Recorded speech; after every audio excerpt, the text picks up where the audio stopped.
Welcome, everybody. This is episode 11 of the podcast. I've been talking about this for a really, really long time. I've been hinting at you guys that we're going to have guests on the show. And today I've invited, and luckily we finally had the time to make this happen. I've been trying to schedule her in for like, how long now? About 3 months? 3 months. I'm sorry. Yeah. So guys, this is Alexandra Lynne. She's from Sydney, and I'm gonna give the floor to you. Introduce yourself. Tell for the 3 listeners who don't know who you are. Tell us about yourself. Stop. I am one of those 3 listeners, by the way. I love the Richard Sage podcast. This is truly one of my favorite things to listen to. But hi everyone. Hi. For those of you who don't know me, my name is Alexandra Lynne. I am a content creator based out of Sydney, Australia. Was a full-time content creator up until very recently. I'm also a Twitch partner, and I also work for a charity as the gaming and a community executive. I had to think about that for a second. But yeah, that's a little bit about me. Yeah, so my first question, so I'm going to give you a random question that I didn't tell you about before. So this is a bit of a fun one. So Yeah, this is what this is. Oh, okay. Yeah. Okay, so this is a question I'm going to ask every guest, and we're going to compile all the answers and put a tally on it. So Well, here's the super question. exciting. Are you ready for it? Does pineapple belong on pizza?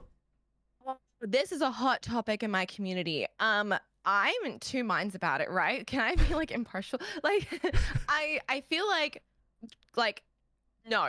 Short answer, no. I don't think it does. However, I do like pineapple in like cooked formats. Like, have you ever tried like Brazilian pineapple? I don't know if there's an actual term for that, but like Brazilian pineapple.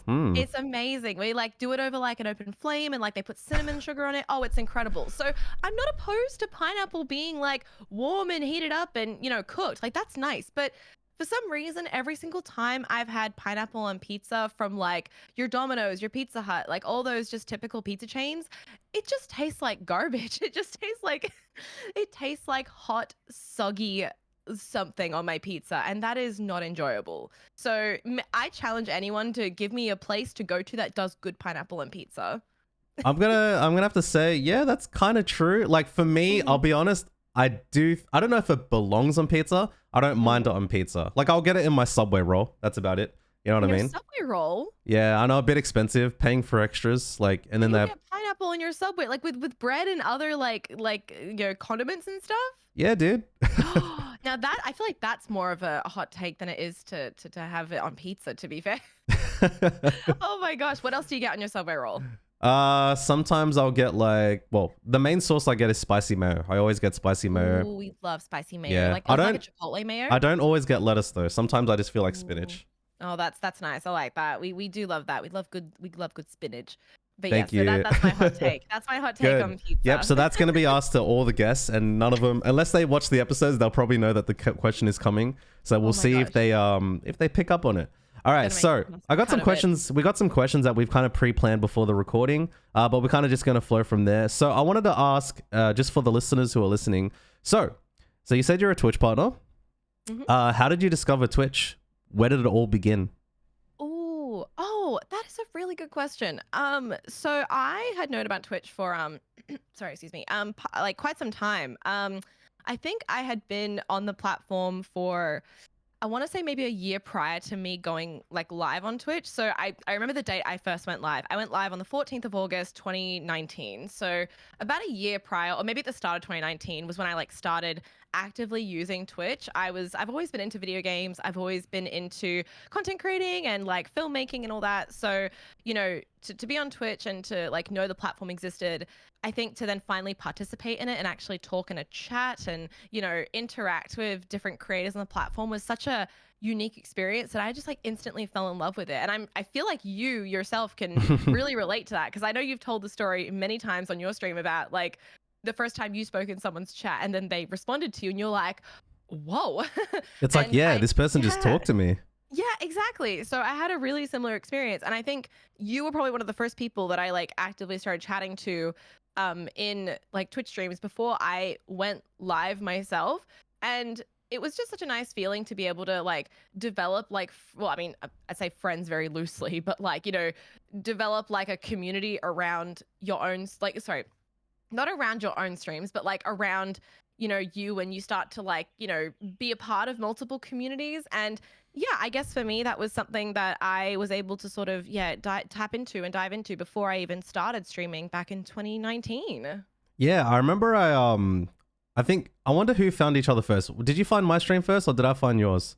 Oh, that's a good question. I It was a think I couple might years have ago now, so Yeah, I think I might have found you first because I think you were doing ocarina speed runs at the time, and that was like one of the only things that like I kind of really took interest in on Twitch because I used to watch like GDQs and stuff. And so when I found out that you'd run at GDQ one year, and I think I was blown away. I was like, I have to watch this guy. I was like so enamored by, like the run and everything about speed running. And I had so much admiration for speedrunners because I just never thought that it was something that I would ever be able to achieve myself. And yeah, I'm pretty sure I jumped into your stream first, I think. yeah. I think you know what? By the way, for the listeners who don't know, so GDQ is Games Done Quick. Oh, yes. It's a charity organization over in USA. They do events year round. They do a lot of online events now. Actually went a couple years ago and participated, and it was pretty amazing. They do fundraising for different organizations like Doctors Without Borders, cancer research. So, and what usually happens is that people will find a lot of speed runs, which is games played really fast on YouTube, and Games Done Quick uploads it to YouTube. And that's how I found speed running many years ago. I'm pretty sure that's how Alex also discovered it initially. And then eventually a lot of us found ourselves on Twitch, which is the live streaming website that most of us streamers will spend time on, even though these days there's more other platforms, which we'll talk about later. So, Alex, I got a question for you. Oh, yes. So, you had a journey to partner, but there was a step before that. So, Twitch affiliate, how did that happen?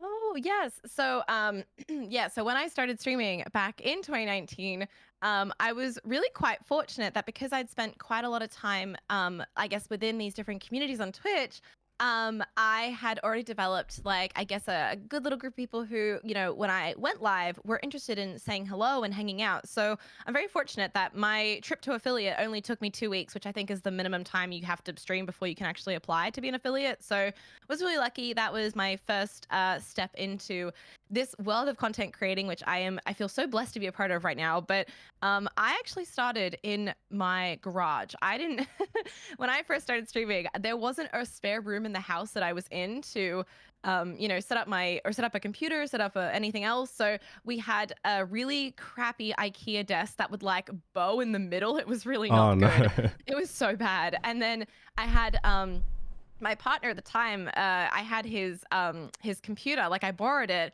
and I borrowed a monitor, and I had like an old, I think, like microphone that I had from university when I studied music.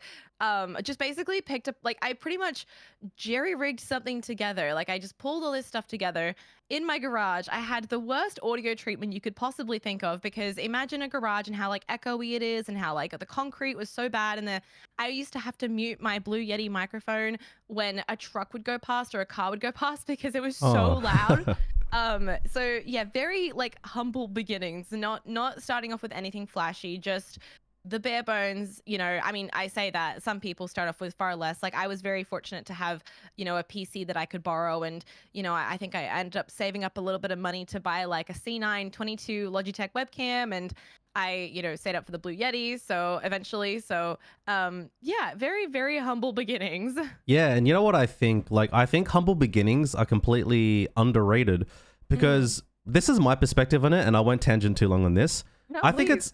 it's almost awesome for the viewers to be part of your journey in your growth. Because like, I'll take it from me as a streamer and also as a viewer. Like, I've went into streams and this person has like a 10 grand setup. Nothing wrong with that. If you've got the funds, go for it. But I also found it really endearing, or like just nice to see someone start with what they have, very humble beginnings, and grow from there. Because I did the same thing, and Alex knows. Like, I started with a laptop Oh yeah. from that I had from university in 2011. Yeah. This thing was like gonna explode. I had to put ice packs underneath the laptop to cool down the CPU because the CPU fan wasn't working. I had cable internet for the first 2 years of my streaming career. I was streaming at 400 bit rate. So what that means is I was streaming at the lowest quality you can imagine. Oh, the bit rate. Oh god. Yeah, you remember, you know what it's like. I do, So, especially in Australian internet as well. It's not good. yeah, it's bad. But the thing is, it's like we both started with humble beginnings. So if you're a streamer and you're considering wanting to take this on and you feel like you don't have the equipment, the internet, I'm telling you right now, that is not the most important factor. And Alex can chime in on this. Mhm, If you start with what you have and have the mindset to grow with what you have, mhm, your audience, if they like you, if they like what you're doing, they believe in you, they're going to back you. Like they're going to mhm, show up for you. They're going to support you. Because I find that a lot of creators believe it's the technical things that make them stand out. Oh, it's my lens, it's my camera, it's my lighting, it's my microphone. mhm. Sure, that can help. But I wanted to ask your take on it. What's your take on, not having to obsess with quality when you first begin? Oh my gosh. Yeah. When you first, okay, so, oh, okay, we're getting into it. So, when you first start streaming, you are likely, I mean, everyone's backgrounds are different, right? But, when you first start streaming, you likely haven't made any revenue from streaming. You haven't made any income from content creating. So, you know, you don't have that disposable income to like pump into it, right? But at the same time, you know, there are so many big stream, like quote unquote big streamers out there who still stream with a C922 or a C920 who are doing just fine. You don't need to have the best of the best quality equipment to get started. In fact, I feel like the thing and the thread of continuity between all of like the bigger streamers out there and the streamers who have like really grown their platforms is that they had some really good ideas and they just made it work with what they had. Pretty sure people like Ludwig started with like the bare bones setup, right? So, I guess if there's any bit of advice I could give, if you want to get started and you don't have the gear to get started, just just ask, and also, just get what you need, like get the bare bones. I think the only other bit of advice I would get is if you can invest in good audio equipment so people can hear you well, and Hmm. that doesn't have to be expensive. I say invest in good audio equipment. I mean, get something that captures your voice really nicely, and that could be a $20 microphone from Amazon. Like those do really well these days. Just making sure that your audio is clear so people can hear you well. But you do not need the flashiest equipment to get started. You just need an idea and some motivation. And speaking of ideas, so we've alluded to what Alex did on Twitch. So let's talk about the actual game that you streamed. What was the Mm. game that you streamed that you Oh, focused on as a niche? Because I remember watching you do some casual stuff when you first started. oh, But long time what ago. was it that you're like, aha, I'm gonna settle on this, and that's what made you, and you dived in, worked in, what made you blow up? Let's go. What was it? Oh my gosh. Oh, that's throwing it back. Yeah. So when I first started streaming, I did dabble in a few games. I'm a very much Nintendo girly. I love Nintendo. I love most things they put out. But I love more than anything else the Legend of Zelda series. It is truly my favorite series. I grew up playing all the games. I did start with Ocarina of Time and 64 as a 90s baby. So for me, that game, holds a special place in my heart. But for me at the time, the most accessible thing to play was my Switch. And I ended up purchasing a secondhand, and I remember going to this person's house to buy it, a secondhand Elgato capture card. And I remember my poor stream, my poor community had to listen to like the latency because I couldn't figure out like how to offset the I audio remember that. latency I from the remember external that. capture card. It was so bad. But yeah, so the most accessible thing for me to play was my Switch. So the catalog of games that I had were like, Breath of the Wild or Legend of Zelda Breath of the Wild. I had Animal Crossing. I think I had Link's Awakening on there as well. So, but for me, I found the most comfort and the most fun in playing Breath of the Wild because I was so confident in that game and I just knew so much about it. And I guess for me, it was something that I found that my community also really resonated with. So I started casually playing that on stream.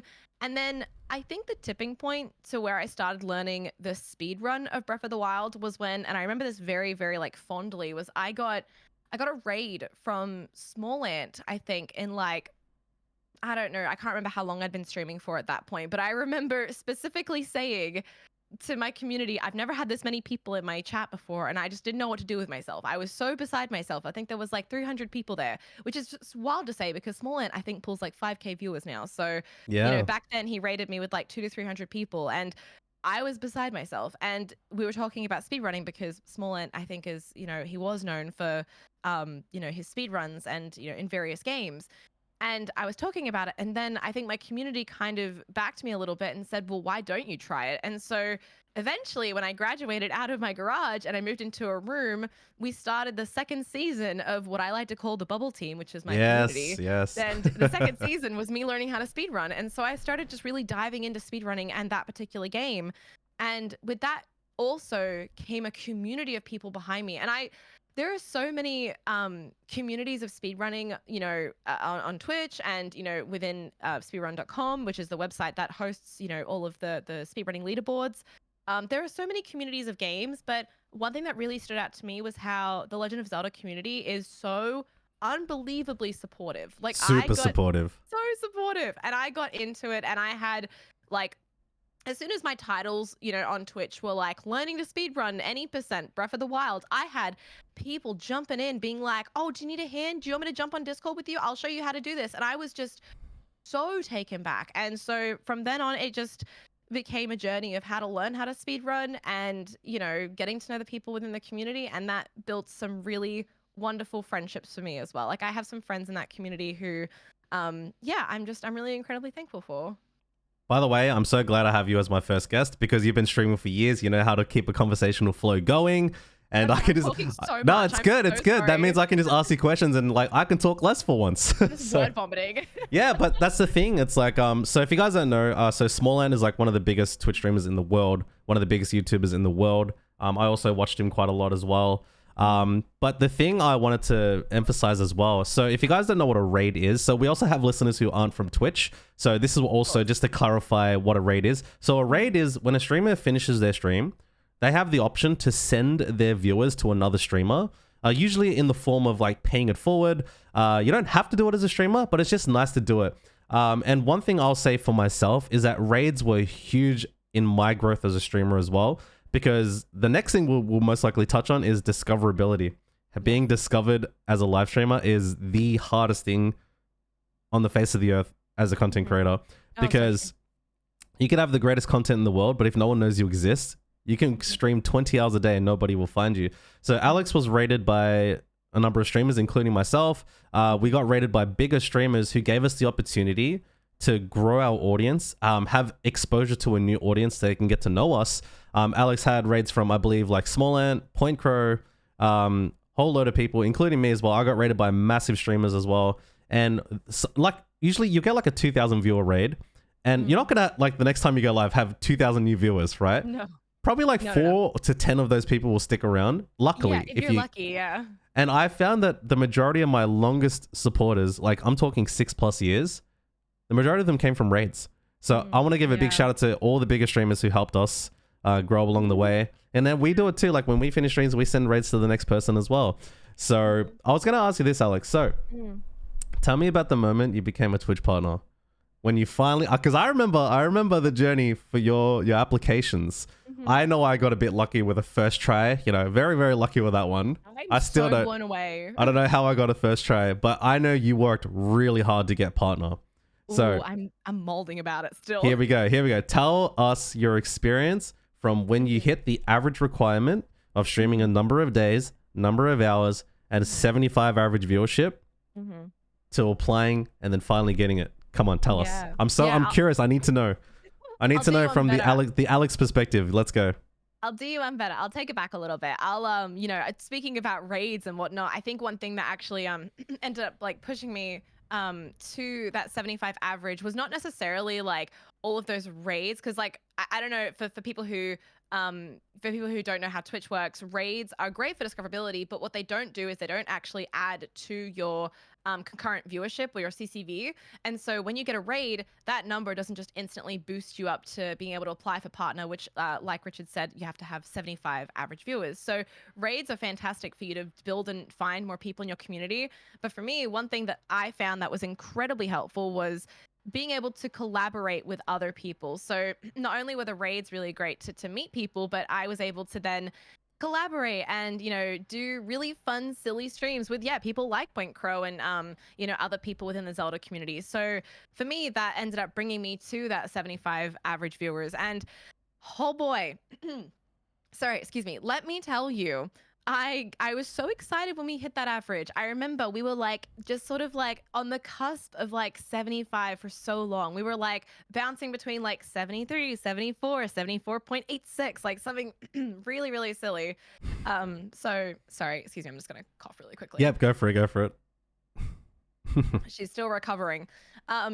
So for me, I Yeah, it was really funny because when I finally did hit that 75 average viewership, it was such a moment of relief for me because it is a grind. It is an absolute grind to get to that moment. It is so difficult to get there.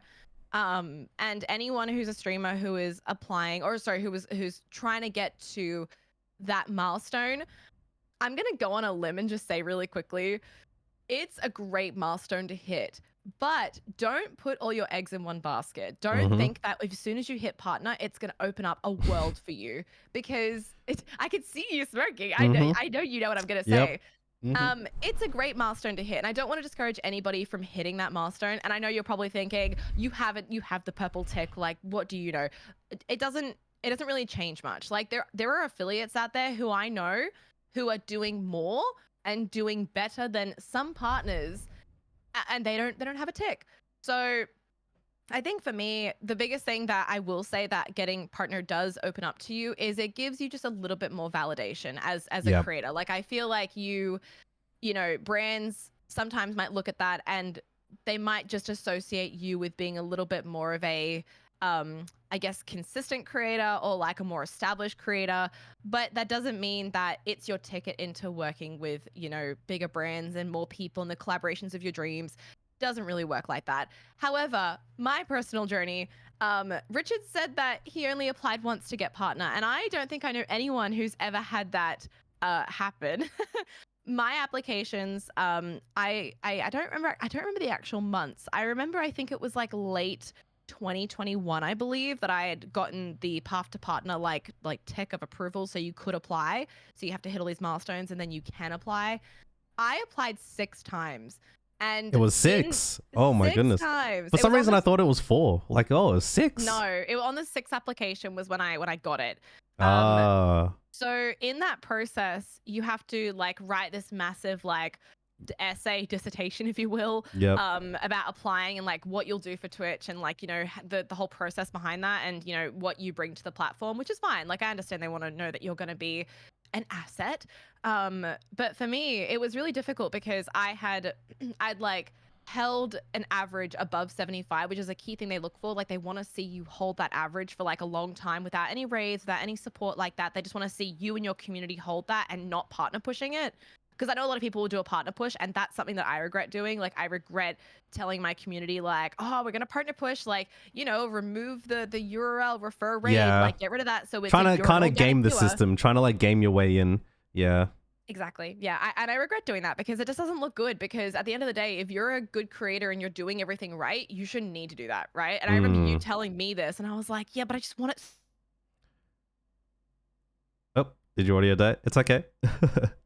Oh, sorry. I just saw the Discord disconnected for a hot minute, but we're Oh, okay. okay, we're good. We're good. Okay, we're Yeah. good. We can cut Thank that goodness. out. Cut. No, I'm Um, gonna leave that in. I'm gonna leave that in. We'll keep it raw. It's fine. if anyone from my community is watching this, they know that my camera tends to like freeze quite often anyway. So it's a Hey, miracle that mine it's too. gone this Mine long. too. Oh, Speaking of cameras, my camera setup, Alex helped me set this up years ago. So, because yes, I'm I remember. horrifically bad at that stuff, and I literally copied her setup, her camera, like the lens, everything. Yep, Yes, and I like remember. the f3.5, and yeah. Anyway, back on story. Back on story. I just had to Something throw like that in. that. Back on story. So yes, keep going. Mhm. We Yep. can talk about film making and cameras later, but yeah, much to the point of my story. Sorry, I feel like I rambled a little bit, That's but good. It's great. I applied 6 times, and yeah, on the sixth attempt, I think I had gotten path to partner maybe in like September, and then you have to wait like 3 weeks in between each application. So I think I ended up getting it in like January or February of 2022, I believe. So, yeah, it's been a bit over a year since I've been partner now, a year and a half basically, and yeah, it's been a really wonderful journey. I love that I managed to hit that milestone. I'm glad that I spent time with my community building it up, and it was a really wonderful moment. I have photos, and I can send these to you. I have photos of me sitting at my desk, and my partner at the time took photos of me crying because I was just bawling my eyes out because I'd finally done it. Like I think it was just more gratifying because I'd applied so many times. And I've just had a wonderful time within the Twitch ANZ community ever since. Like I've had the opportunity to do so many things ever since that happened. Like very shortly after that, I got to go on the front page for Women's International Week or month, I can't remember. I got to join Twitch Ultimate Royale. for their event that they held in Sydney a couple of years back, or sorry, I mean, year or two back. Yeah, I just had a lot of opportunities Yeah, since I've been then. seeing a lot of that. You've been absolutely crushing it on the scene. Oh, thank you. I mean, look, I feel like I attribute that to the partner badge, but like it's not necessarily the partner badge. But it's like I said, it does allow for some opportunities, but don't put all your eggs in one basket. Like Mm. if you're gonna really work hard for something, make sure you diversify your content as well. That's really important. But And I yeah, no, think, yeah, thank you. so I wanted to say, like, so Alex and I, had a quick chat about this before the podcast, and we're going to talk about this now. So there's something, I guess we'll make this like the final part of the talk. You know what? Maybe we should have needed like 3 hours of talk at this point, because it's like, whoa, it's like, we're like, you know what? I don't think 40 minutes is enough. It's like, Yeah, we got, keep talking. It's fine. okay, We've got time. It's all good. okay, we're going to need episode 2, 3, 4, 5 follow up. Okay. So, Two. so the thing that Alex and I both experienced is something I'm going to call, and the majority of us know this going into streaming, is that there is a harsh reality about growing as a streamer. We all have huge dreams and goals, and I'm not saying you can't make it, but to put it into perspective, I'll give you guys some statistics here. To become a Twitch partner, that puts you roughly in the top 0. I'm going to round it up here, 0.5% of all people who ever stream on Twitch. Of the millions of people who ever go live, to be able just to apply and become a partner puts you in the top 0.5% of all streamers who ever go live on Twitch. That means hitting the 75 average, applying, keeping the average. And even that alone, for the majority of people who become partner, is still not enough for a full-time living to live off as a streamer. Take it from me. I tried full-time streaming for years. I did that along working with a job, and I was able to be okay. Now, obviously, there's a million other ways I probably could have addressed it. I probably could have focused more on making videos instead of streaming 8 hours a day. We can go into that. But I wanted to ask Alex's perspective on, because you also decided to make different changes. You streamed full-time during lockdowns, by the way.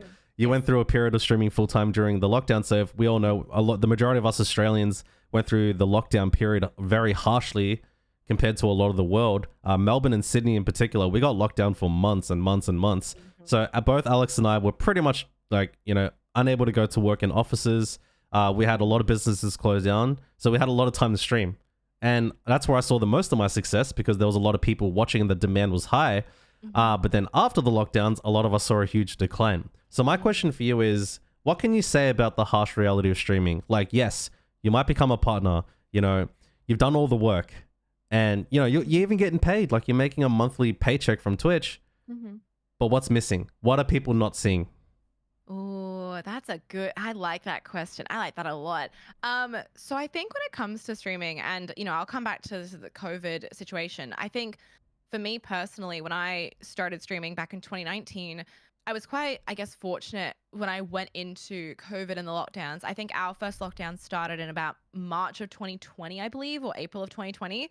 And Sydney and Melbourne had varying levels of lockdown. So we both, both myself and Richard experienced it. But I would argue that Richard in Melbourne had a far more severe experience, with lockdowns. But I think I was quite fortunate going into it that I'd already started streaming. Like, I know a lot of creators had picked up streaming because of the lockdowns, whereas I was already streaming. I had about a 15 to 20 viewer average going into those lockdowns. So I think for me, if anything, the lockdown sort of accelerated my process, because I was able to then stream full time. Although I was streaming pretty full time. My job prior to COVID was working at a rock climbing gym, and so I was able to stream during the day, a good chunk of the day. Like, I'd start at 9 a.m. and then I would go to work at like 4 p.m. So in that time frame, I'd stream. And that was my routine for like the longest time, and that allowed me to really develop my community because I was really consistent. And then from then, obviously, COVID happened, and gyms and other businesses were made to close down and shut down because no one, was going to, no one could safely use a gym. So at that point, I started, content creating and streaming full time. And I was really lucky that I had a community behind me to support me. And I remember, getting paychecks from Twitch that were, kind of supplementing the income that I was losing from not working, which was fantastic. I was incredibly lucky. But I guess from that, in terms of, the creators who then grew through COVID and have now gone back to work, and people, like, their viewership has now gone back to work as well. And, the whole world has kind of, I guess, opened up again and kind of gone back to somewhat normal, quote unquote normal. it's a really harsh reality that a lot of creators out there who did grow in that time simply didn't grow enough to be full-time creators. And look, some of them did, and that's fantastic. But if you're streaming and focusing as like on Twitch as your main platform, I feel like this is going to be very harsh. You are never going to, I think be able to do or make enough to sustain yourself. Like Twitch itself, you can make income on Twitch, you can make a good paycheck on Twitch, but it is very hard to rely solely on your community for subscriptions and for bits and donations and stuff like that as well, or tips if you want to call them that. It's incredibly hard because not only is it relying on a variable income, it's just out of your control essentially. Like one month you'll be making a lot of money and then other months you will just not make much at all. So I think that inconsistency is what really a lot of creators struggle with. So for me personally, when I stopped streaming full time, I ended up getting a full-time job, and it wasn't necessarily because I wasn't making enough money, because I was pretty much making a full-time income. I was a full-time content creator up until August of 2022. My circumstances, wow, I can't speak today. Circumstances personally changed. I ended up leaving a long-term relationship, and it just meant that I had a whole dynamic shift within my household. So I needed to basically have something that was more stable. And although streaming for me, I had a good income, I just needed something that I know is going to be consistent. So, and I vowed to myself that I would continue streaming whilst I was working full time. And I don't think I understood how difficult that was going to be. I really, really struggled with the idea of, full-time work and full-time streaming. So streaming basically took a break for me. And then I ended up leaving that role that I started in August of 2022 very early this year in 2023. And then I started a new role where I am very happy in my new role, but it hasn't allowed me a whole lot of time to stream. So I think in terms of, I've kind of just shared my story about where I went in content creating. I'm so sorry. No, that's good. That's what I was hoping to get to. That I was actually going to ask you about that, like about the timeline. But yeah, keep going. Like that's the thing. Yeah, that's it exactly. And that's the thing. Like for me personally, like when I was making a full-time income, and I think a lot of people when they do start streaming, they want to know about money, and they want to know, like, I guess where it's gonna, like, what's, like, where it comes from, and like what the best way is to go about it. For me personally, I was able to make an income from Twitch and, like I said, subscriptions and stuff. But I found, because that was inconsistent, I really upskilled myself, and I ended up getting really good at filmmaking and editing and photography.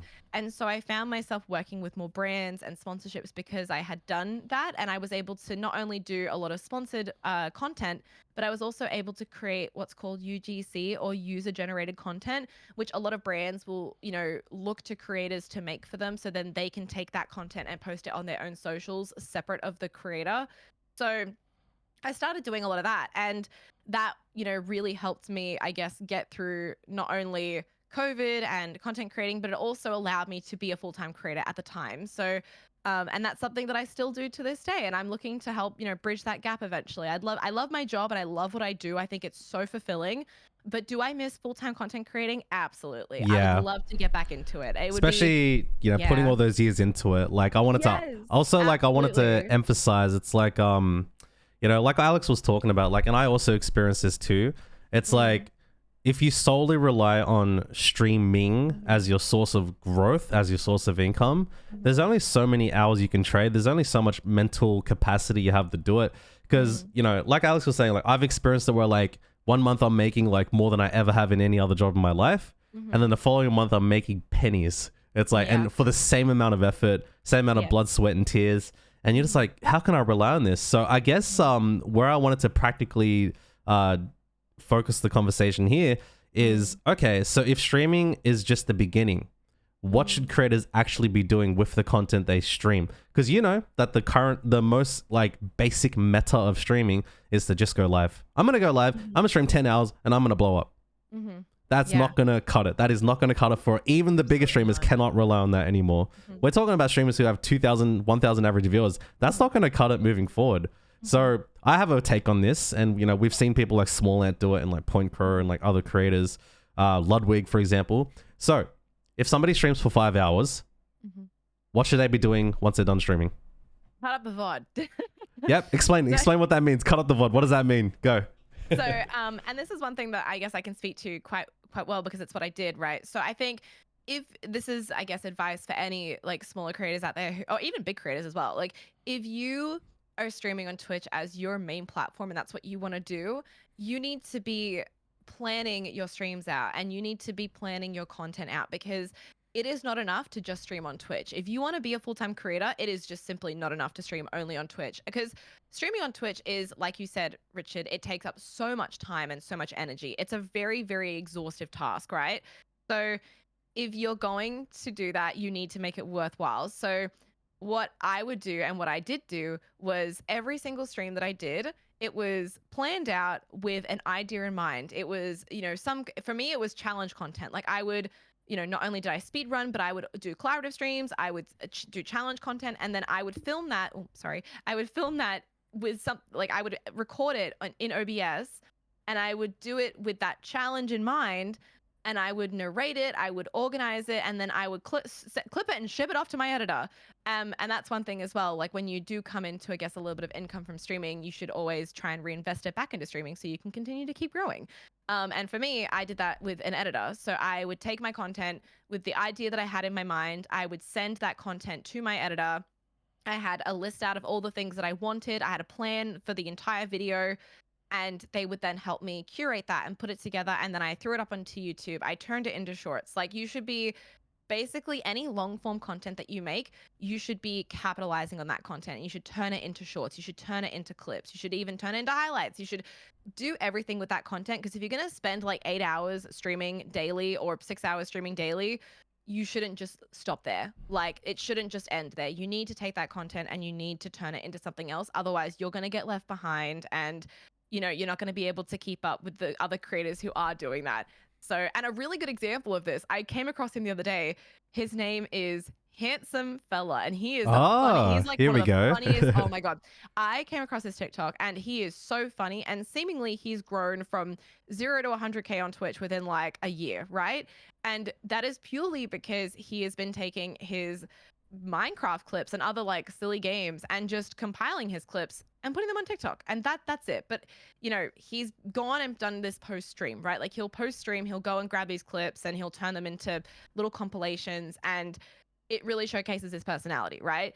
So even if you don't necessarily have a challenge in mind or something like a narrative in mind, you can do something like that. But as long as you are taking your content and turning it into something else, it's so important. Yes. I was hoping you were going to say that. So I guess I'll quickly summarize that part, Right. guys. Yeah, no, that's great. So, guys, the biggest misconception as a streamer is streaming. You grow, like the idea is that you grow when you stream. Mhm. Yes, to a certain degree, you will. But the reality is, like, I'll give you guys an example. We all know Clint Stevens. This guy streams once every 2 months, and every time he goes live, he's bigger than he was before. Why? Because he has hundreds and hundreds of stream highlights on YouTube on every platform that are growing him even when he's not live. His brand is continuously being discovered and grown. Videos he made 6 years ago are still helping him be discovered. He has something called evergreen content. All right, so evergreen content is stuff that will last for years to come, not just a single moment. And if you can focus on streaming to make content that grows even when you're not live, even when you are live, people should be watching your videos while you're asleep in bed. Yes, absolutely. 100%. It should get to the point where somebody who's never been to your stream before feels like they already know you because they've watched your last 50 videos. I've seen people go to Small Ant's channel, Pointcrow's channel, Clint's channel, Ludwig's, 39daff, and the people in their chat, it's their first time in the chat, but they're already integrated in the chat because they've seen the videos for the last 2 years. Yeah. So, Alex, by the way, we're going to have to do follow-up episodes because we got way more to talk about. I know, we feel like we skimmed the surface. I know, this is just the beginning. So, I know you got to work soon and I got stuff to do as well. So, Alex, thank you for joining. For the people who want to reach you, who want to find you, where can they find you on socials and where would you like them to contact you if they have more further questions?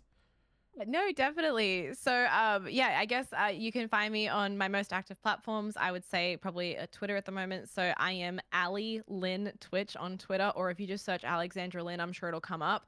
But everywhere else, I'm Alexandra Lynne. I'm on Instagram, Twitch, TikTok, everywhere. I'm everywhere. So yeah, definitely please come and say hi to me. I think my DMs are open. If they're not, I do have a business email in my my bio. You can email me there if you need to. If it's business related, please don't spam it. But otherwise, yeah, it's been really great to chat to you. I'm sorry that we didn't have more time to go through all the topics because it's just such a it's there's so much to talk about and Yeah, we're it's gonna just need such like a big 20 realm. hours worth of content coming. Yeah. So, but Yeah, yeah, part two. on behalf of the audience, thank you, Alex, for joining the show. Also, just to clarify, guys, so Alex does call me Richard because that's the name I used on Twitch for Oh, years, yeah, and that's sorry. totally fine. No, it's fine. It's fine. Like it's the English translation of my name, Fu. So if you guys were listening to the episode, you're like, oh, why's she calling him Richard? You know, it's like, oh yeah, because that's what I'm known as on Twitch. So you can call me either, guys. It's totally fine. I mostly use that name to kind of like stop myself from being doxxed. So dox is like when like a random stalker. We'll talk about that stuff next episode. Oh, Like yeah, the whole definitely. the whole like, you know, parasocial stalker Like, situations that we all, yeah. and like for like women as well, especially on Twitch and content creators. But yeah, Alex, thank you so much for joining the show. This will be available on YouTube, Spotify, the majority of the podcast platforms. Please go follow Alex on Twitch as well. Twitch.tv/Alexandra Lynne. Is it still Alexandra Lynne? And also the rest of her platforms, Instagram. She's awesome. We've been friends for how many years now? Over 4 years. She's helped me a lot. We've helped each other a lot throughout the years professionally, and just as friends as well.